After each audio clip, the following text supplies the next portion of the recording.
आज चाहिँ हामी यो रायोको साग पनि छाड्दैछौँ। यतिकै भएको छ, चिसो लास्टै छ क्या यहाँनिर आज। र पनि हामी यस्तो चिसोमा भए पनि छाड्दैछौँ। चिसो भए पनि यतिको साग चाहिँ हुँदैछ हाम्रो। चिसो भए पनि यतिको चाहिँ भएको छ साग हाम्रो। यतिको भए पनि खानुको लागि चाहिँ दुःख छैन। चिसोले टिप्नु पनि हात सबै कक्री गइसक्यो। र पनि हामीहरूको छाट्नै पर्ने छ। अब के गर्नु, खानु मन लागिहाल्छ। खानु मन लागेपछि काम पनि गर्नै पर्यो। चिसो भनेर भएन, के गर्नु। यस्तै छ हाम्रो चाहिँ। चिसो मजाले मनाइदिन्छ रायोको साग टिपेर। अनि यता चाहिँ ठुल्ठुलो पनि भएको छ।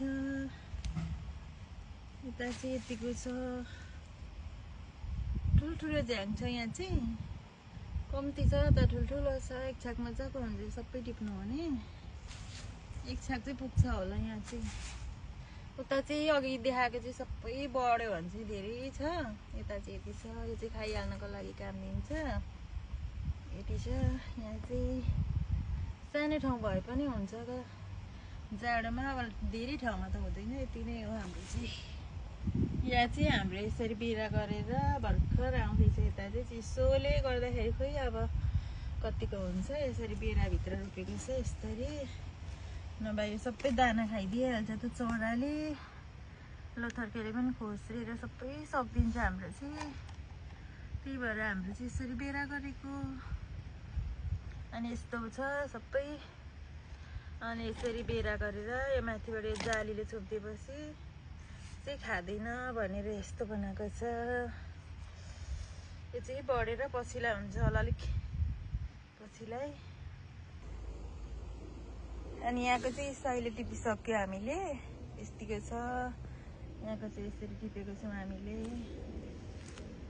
रायो तोरी दुइटै मिक्स भएको छ यता चाहिँ। अनि अहिले छाटिसकेको हो तोरी चाहिँ। रायो चाहिँ कम्ती छ। यस्तो छ।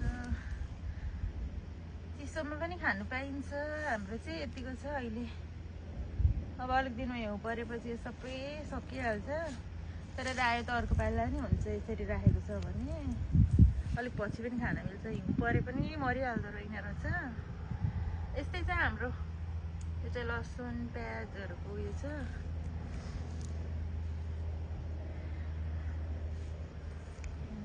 यतिको छ रायो चाहिँ।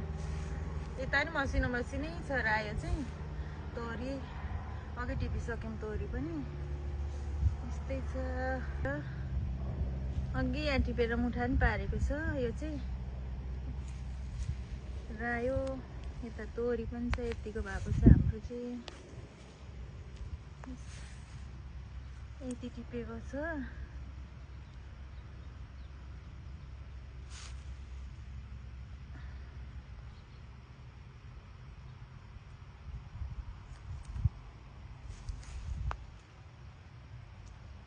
चिसोले गर्दाखेरि भिडियो गर्दा नि हातै चिसो गङ्ग्रियो।